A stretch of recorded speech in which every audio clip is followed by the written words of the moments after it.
But the Christian patriarch does not fit the world's idea of the ruler. He quotes St. Augustine. This is how St. Augustine explains it. But in the family of the just man, who lives by faith and is as yet a pilgrim journeying on to the celestial city, even those who rule serve those who they command. So we command our families, our wives, and our children, but we serve them still. For they rule not from love of power, but from a sense of duty they owe to others, not because they are proud of authority, but because they love mercy. So men, we need to turn ourselves toward our families. We need to be present to our wives and our children. We need to invest time in them. Are we interested?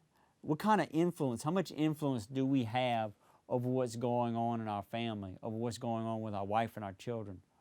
Or is it our wife's boss that has the influence over her? You know, is she cutting things short around the house because she has duties at work away from home? Is she cutting short her duty because she's got to get to bed early, got to get there early in the morning to get to work? Or does she have to cut things short now to work on some project that she's got to bring back to work tomorrow? Or is it the government-run, feminist-driven educational system that is influencing what goes on with our children? You know, are we letting that dictate what goes on in our home? You know, men who are just going along, floating around like a leaf in the wind, they just get fluttered about, and their family just flitting around along with them. You know, but we need to return everything to the home, to the family. Do things as a family instead of as an office or as a church or as a school. Do we have meals together?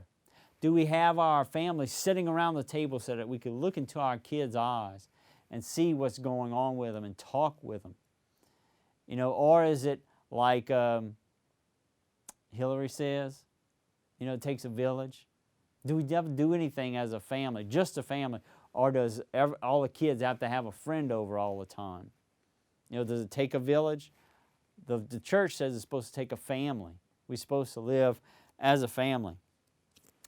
Homeschooling is going to be the principal way to make this happen. That way you don't have the wife's boss dictating things. You don't have the school telling your kids what to do. You can decide. You can decide what your kids will learn. You can decide what things they'll do. And you give them the direction, the roadmap for what life is and what it's supposed to be about. How, when, and where they spend their time. And you might say, well, this is just too much power. You know, no man is supposed to have that much power. I can't handle it. Of course you can. The church says you can, and you must.